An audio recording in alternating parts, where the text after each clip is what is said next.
Uma lúcida análise sobre os acontecimentos políticos com Henrique Prior. Sejam bem-vindos a mais um Política em Pura. Vamos falar hoje da Cimeira do Clima, da França e das greves que no dia de hoje a estão a assolar e também, novamente, do Brasil e da intervenção escandalosa que os Estados Unidos da América estão a fazer no Poder Judicial brasileiro. Primeiro, então, o clima, que é o mais importante, no fundo, de tudo isto. Neste momento, são as campainhas sobre a degradação climática na Terra, sobre a desertificação de grande parte de países que se encontram próximos da zona do Norte da África, nomeadamente o caso de Portugal e de Espanha, do sul de França, de Itália, da Grécia, países próximos do Norte da África e, portanto, do deserto do Saara, encontram-se em grande perigo de desertificação, precisamente porque os ventos vindos do deserto do Saara são cada vez mais predominantes e o clima dessas regiões vai-se alterando com secas cada vez maiores. Nós tivemos em Portugal, concretamente, este ano, ainda este mês, em Castro Marim, no Algarve, foi necessário haver abastecimento de água por caminhões, porque as reservas de água deixaram de ser suficientes. Por outro lado, as culturas que utilizam a água estão a tornar-se cada vez mais um perigo para as alterações climáticas também, na medida em que um consumo excessivo de água causa a sua falta para o abastecimento das populações. Por outro lado, em todo o planeta, muito para além da própria Europa, o clima está a sofrer enormes mudanças devido à poluição sistemática que países como a China, a América, os Estados Unidos da América e a Índia levam a cabo. Claro que essa poluição é devida em grande parte a uma insistência em indústrias já ultrapassadas, em indústrias altamente poluentes e que não deveriam já existir. Mas países como a China, a América e a Índia, os grandes poluidores do mundo, continuam a insistir nesse tipo de indústrias, precisamente porque os interesses económicos de minorias assim o impõem. Isto é, neste momento, a ganância pelos lucros a nível mundial é uma grande causadora da poluição e de grandes problemas da Terra. E por muito boa vontade que tenha a Greta Thunberg, por muito boa vontade que tenha a juventude de hoje cada vez mais sensibilizada para os problemas do clima, essa luta nunca produzirá os seus efeitos se não houver, antes de mais, uma luta contra a ganância, uma luta contra as desigualdades que são grandes causadoras de população. E a Cimeira do Clima deveria ser simultaneamente uma cimeira contra a ganância de meia dúzia de senhores do mundo e contra as desigualdades que existem nas sociedades atuais, precisamente nas sociedades mais poluidoras da China, da América e da Índia, onde existem as maiores desigualdades. Apesar de tudo, a Europa está a contribuir, como nenhum outro continente, para o combate às desigualdades e as alterações climáticas. Que as Nações Unidas se virem para o real problema da humanidade, que são as desigualdades, o domínio de apenas alguns sobre o mundo e a insistência de uns poucos na utilização de indústrias altamente poluentes para maximizarem os seus lucros. Depois desta questão extremamente importante, que é a questão do clima e das grandes desigualdades a nível mundial, esta semana tem sido também marcada pela questão da reforma da Segurança Social em França.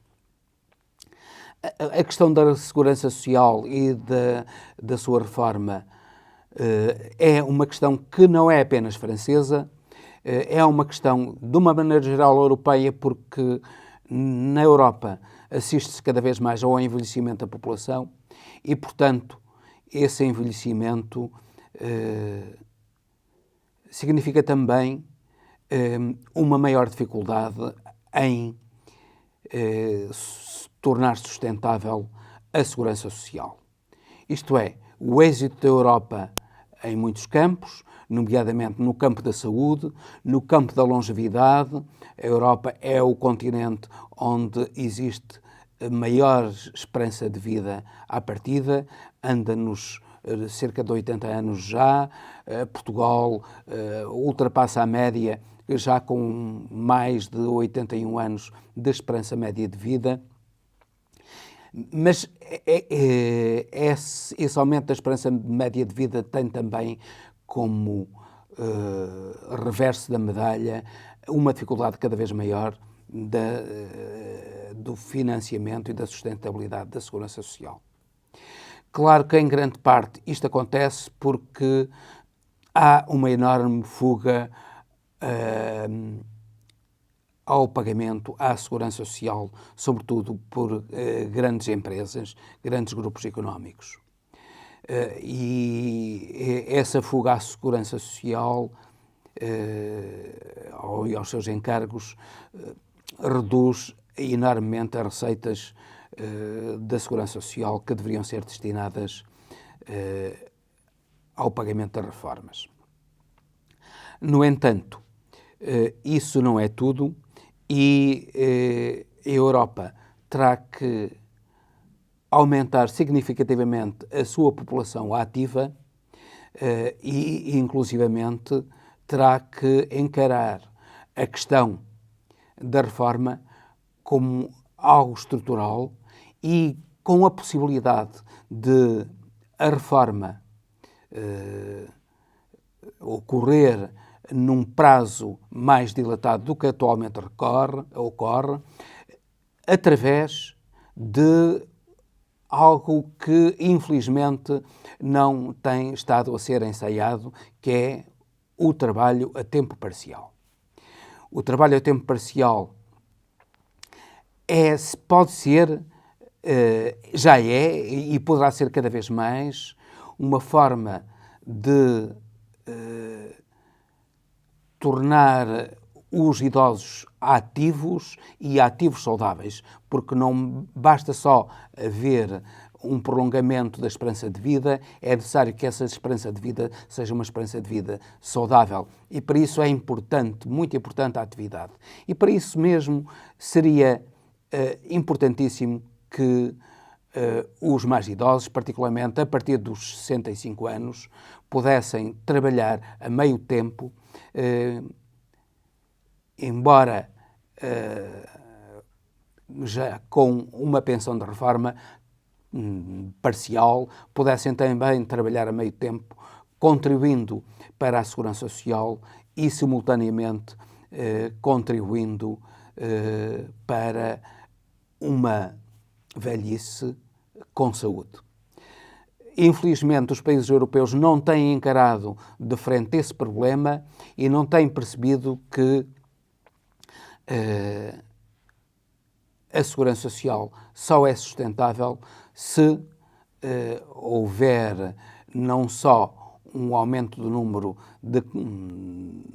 um aumento das contribuições e um alargamento do período contributivo, mas também que esse período contributivo signifique também um período de maior saúde para os reformados. Claro que se coloca aqui um problema das sociedades do futuro, que se começam a ser sociedades do presente, com a robotização das empresas.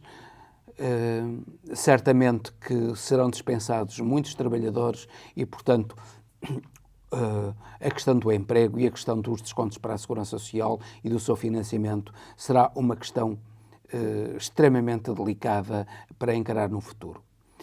É essencial que os governos, para além daquilo que já estão a tentar fazer, nomeadamente do financiamento dos Estados, nomeadamente através da taxação de empresas de grandes grupos que fogem aos impostos, nomeadamente o Google e o Facebook, que, para além disso, pensem em tornar mais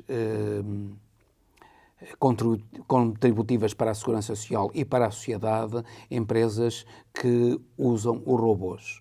Uma taxa sobre os robôs é importantíssima também para a sustentabilidade da segurança social, porque, afinal de contas, essas empresas que usam os robôs não existem apenas porque existem robôs, existem apenas porque existe uma sociedade de consumidores e essa sociedade de consumidores tem de ser sustentável em benefício das próprias empresas que usam robôs. E, para isso, essas empresas devem contribuir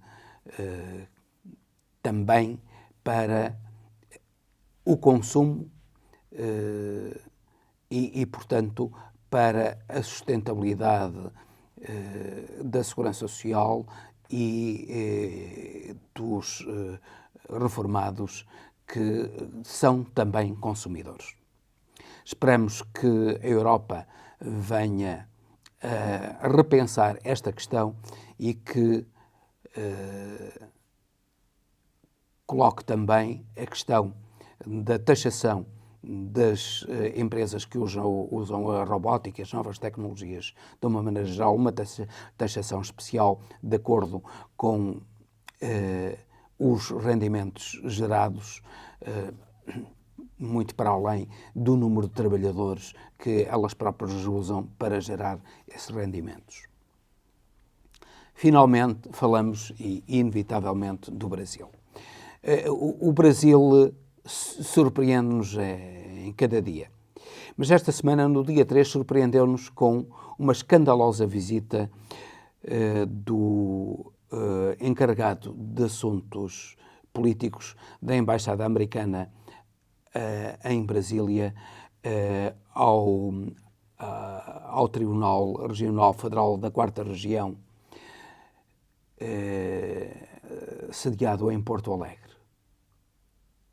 É espantoso como é que um comissário para assuntos políticos visita um tribunal e troca ideias com os juízes desse tribunal.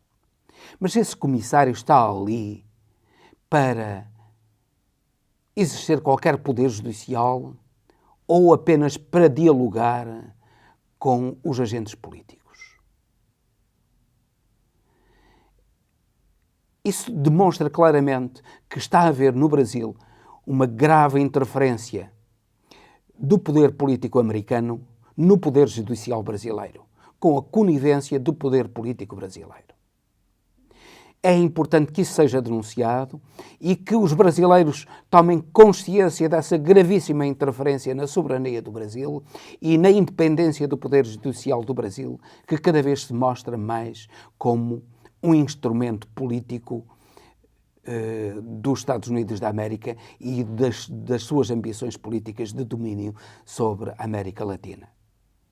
Se assim não for, o Brasil será cada vez mais uma colónia dos Estados Unidos da América e não um país independente.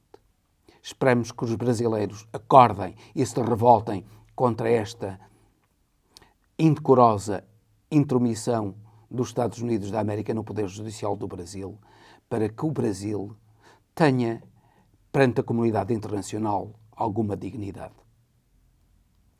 E com isto despeço-me, com amizade, até ao próximo Política Impura, no YouTube, na radiotransforma.pt, na rtf.pt e também no Facebook.